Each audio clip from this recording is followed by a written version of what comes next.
সকাল সকাল আনাসের বাবা প্রিয় একটা জিনিস নিয়ে আসলো বাজার থেকে। এই জিনিসটা সবারই পছন্দ। আজকে সারাদিন কি কি রান্না করলাম কি করলাম সেটা নিয়েই থাকছে আজকের ভিডিও। তো পুরো ভিডিওটি দেখার জন্য অনুরোধ রইল। আসসালামু আলাইকুম, আশা করি সবাই ভালো আছেন। আলহামদুলিল্লাহ, আল্লাহর রহমতে আপনাদের দোয়ায় আমিও ভালো আছি। তো গতকালকে মা আসছে, তো সকাল সকালে কিন্তু আনাসের বাবা বাজারে চলে গেছিল, আর বাজারের সাথে সাথে নিয়ে আসলো আজকে গরুর পা।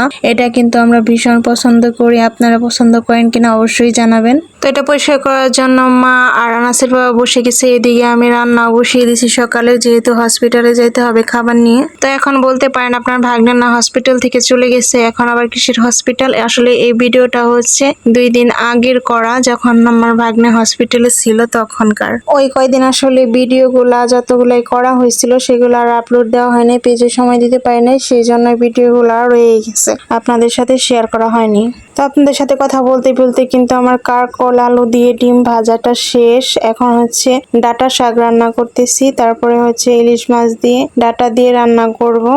এদিকে আমি সকালের জন্য খাবার রেডি করতেছি। ওইদিকে মাটির চুলায় মা নেহারিটা বসিয়ে দিছে। তো নেহারিটা কিন্তু মাটির চুলাই সব থেকে বেশি ভালো হয়, গ্যাসের চুলায় এতগুলা নেহারি কিন্তু এতটা ভালো হয় না। মাটির চুলায় আস্তে আস্তে যখন লাকড়ি দিয়ে জাল হবে সেটার টেস্টই অন্যরকম হবে। তো আজকে কিন্তু আপনাদের সাথে নেহারির রেসিপি আমি শেয়ার করতে পারলাম না, কারণ এখানে আমি ব্যস্ত, তাড়াতাড়ি করতেছি, হসপিটালে যাব, সেই জন্য আর ওইদিকে যাওয়া হয় নাই।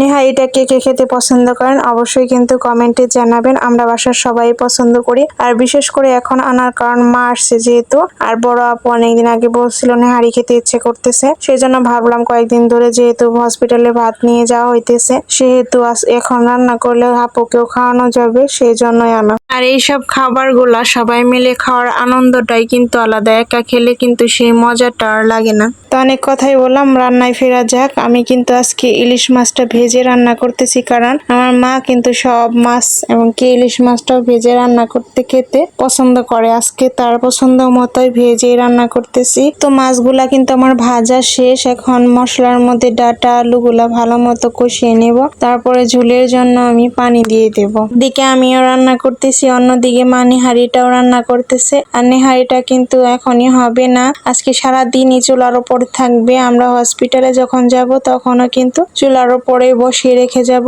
যখন চুলায় যে আগুনটা থাকবে সেই আগুনে সারাদিন তাপে তাপে কিন্তু হয়ে যাবে অনেকটাই। আর সে এসে জাস্ট হচ্ছে গ্যাসের চুলায় আবার একটু জাল করে নিব, তাইলেই কিন্তু নেহারিটা কমপ্লিট হয়ে যাবে। আমরা হসপিটালে যাওয়ার আগেও কিন্তু 2 ঘন্টা জাল হয়েছে, এই যে দেখেন 2 ঘন্টা জাল হওয়ার পরে এই লুক। তো ধোয়ার জন্য কিন্তু কিছুই বোঝা যাচ্ছে না, যেহেতু মাটি চুলায় রান্না হচ্ছে বড় একটা পাতিলে, সেজন্য ক্লিয়ারলি বোঝা যাচ্ছে না। এভাবে আমরা বসিয়ে রেখে যাব, ওই চুলায় যে আগুন আছে ওইটাতে কিন্তু হয়ে যাবে অনেকটা। তো হসপিটাল থেকে বিকেলে চলে আসছি, এই তো সারাদিন চুলায় বসে থাকার পর এই হচ্ছে লুক। এটা এখন গ্যাসের চুলায় আবার একটু জাল হবে, আর হচ্ছে ঝোলটা একটু ঘন হবে, বেশি একটা ঘন করব না, আমরা নেহারি বেশি ঘন করিনি, একটু পাতলা ঝুলি রাখি। তো এইদিকে গ্যাসের চুলায় হচ্ছে নেহারিটা জাল হচ্ছে, আর মা হচ্ছে চালের রুটি বানিয়ে নিতেছে। চালের রুটি দিয়ে খেতে কিন্তু নেহারি খুবই ভালো লাগে। আরেকদিকে দেখেন আমার মা কতটা ভালোবাসে আমাকে, আমার জন্য কিছু পরোটা বানিয়ে দিয়ে গেছে, আমি বলছিলাম, সেই জন্য পরোটাগুলো আমি ফ্রোজেন করে রাখবো, যেহেতু আমি এতটা সময় পাই না আর আমার এতটা পারফেক্ট হয় না। যেটা পারি না সেটা বলতে কিন্তু আমার কোনো দ্বিধাবোধ নাই। এই পরোটাগুলো আমি ফ্রোজেন করে রাখবো, যখন ইচ্ছা হবে তখন আমি ভেজে ভেজে খাবো। পরোটা কিন্তু আমার ভীষণ পছন্দ। সবকিছু রান্না বান্না শেষ, এখন কিন্তু সবাই মিলে মজা করে একসাথে বসে খাবো। তো আনাসের বাবাকে খাবার দিয়ে দিলাম, তো খাইতে খাইতে আজকে চলে গেলাম। সবাই ভালো থাকবেন, আল্লাহ হাফেজ।